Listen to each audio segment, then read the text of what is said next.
Bonjour à toutes et à tous, l'actu du plus, c'est parti. Prudence si vous devez prendre le volant. L'Isère est placé en vigilance orange, neige et verglas. Météo France à compter de 18 heures. Une perturbation active touche les terres froides et le sud grenoblois. La limite pluie neige pourrait s'abaisser à 400 mètres. Une neige lourde et collante qui devrait adhérer rapidement sur les chaussées. En deuxième partie de nuit, le ciel va se dégager mais entraîner un regel généralisé qui augmentera fortement le risque de verglas jusqu'à samedi matin, notamment vers le col de la Rossatière et la Rombe de la Fraye, qui fait partie des axes sur lesquels des interdictions ont été mises en place pour les poids lourds jusqu'à samedi 7 heures. Pour les autres, les déplacements sont déconseillés en soirée et durant la nuit. Pas si pire, circulation toujours. Selon le dernier baromètre TomTom Traffic Index, Grenoble se classe en 12e position des villes françaises les plus embouteillées. En 2025, c'est 81 heures passées en moyenne à jouer à touche-touche capot, mais le taux de congestion, le pourcentage de temps additionnel pour effectuer un trajet a baissé de 0,7% pour atteindre 36,4%. C'est une autre ville de la région qui occupe la tête du classement, Lyon, avec 121 heures perdues dans les bouchons. Au niveau mondial, Mexico est leader incontesté. Entre la guerre en Ukraine, Gaza, les décisions stupéfiantes de Donald Trump, la Chine, l'Iran, ça faisait un petit moment que les relations internationales n'avaient pas été autant sur le devant de la scène. Ancien Premier ministre et ministre des Affaires étrangères, Dominique de Villepin était aujourd'hui à l'auditorium du musée de Grenoble à l'invitation d'associations de quartiers populaires, de Grenoble École de Management et de plusieurs établissements scolaires, notamment le lycée Aristide Bergès de Cessiné, le lycée Europol. Et les questions n'ont pas manqué. Grenoble est une ville ouverte sur l'avenir et sur le monde. Les enjeux de la ville, le dynamisme économique, technologique, font qu'il y a ici une réceptivité et un intérêt pour l'ensemble de ces sujets technologiques, numériques, géopolitiques. Tout est lié. Nous sommes dans un monde où l'international et le national sont étroitement liés. Nos vies, nos destins s'imbriquent et il faut être capable d'essayer de faire des passerelles, des liens entre tous ces sujets.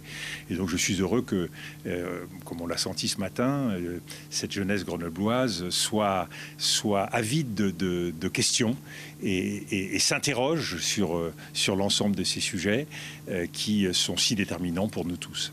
On a forcément abordé l'actualité qui est assez riche en la matière, avec la question du droit international, bien sûr la question États-Unis avec les interventions au Venezuela, la question de l'Iran ou autre, et savoir si ce que lui pense de notamment la place de la France à la fois en Europe, le leadership de la France de la situation, et savoir ce que lui pourrait faire, admettons, s'il devient un jour président de la République. Les questions qu'on a posées sont vraiment sur des sujets qui nous parlent beaucoup.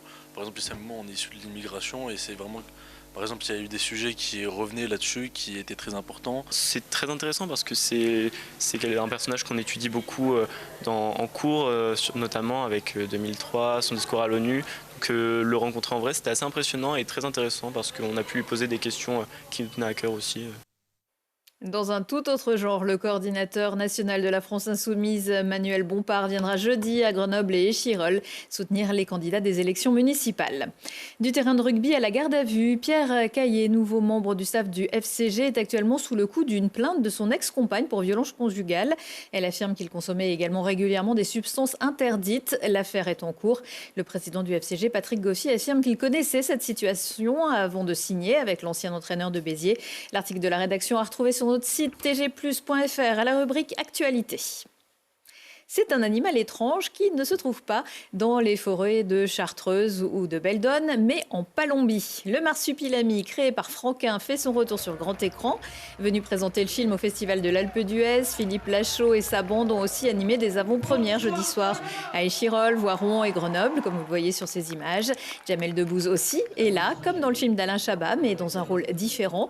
Comme en son habitude, l'humoriste a beaucoup joué avec le public, d'autant que dans la salle était présente une partie de la famille de sa compagne Mélissa Thoriot, qui habite dans le Grésivaudan.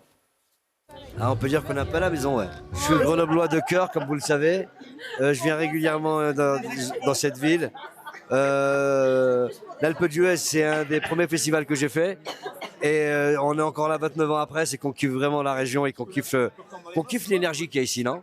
C'est génial, c'est génial. Vous avez de la chance de vivre ici, c'est magnifique. Non mais c'est vrai, hein, il y a les montagnes. Donc à chaque fois qu'on vient présenter, on nous dit qu'on vient dans cette région présenter le film, ben, on lit comment on dit, le plaisir à l'utile. C'est avec Jamel une vraie rencontre amicale et professionnelle. Et on a eu la chance de partir tourner en Thaïlande, en Grèce, et de vivre une aventure vraiment un peu hors du commun. C'est pour ça que le film sort le 4 février. J'ai pas hâte que ça sorte. C'est comme si l'aventure prenait un petit peu fin d'une certaine façon. Et voilà, j'ai envie de continuer ça le plus longtemps possible.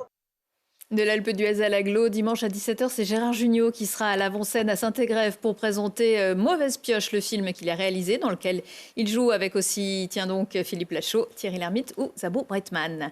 L'épreuve reine de la 48e foulée blanche se court dimanche à Autran-Méaudre. Grâce aux bonnes conditions d'enneigement, le départ et l'arrivée pourront se faire cette année dans le village. C'est la foulée blanche, départ à 10h à 10h45 pour le 21, 10 et 5 km. Samedi, pas de course, mais de nombreuses animations, initiations au biathlon, entre autres. Après 4 ans de fermeture, le musée Géocharles à Échirolles rouvre ses portes samedi après-midi avec une nouvelle exposition baptisée Géocharles, une histoire échirolloise, avec une majorité d'œuvres sur les thématiques sport et culture. On y reviendra la semaine prochaine dans l'émission Le Plus. Restez au cœur de l'actualité sur tgplus.fr et sur nos réseaux, avec aussi les replays de toutes nos émissions. Bon week-end!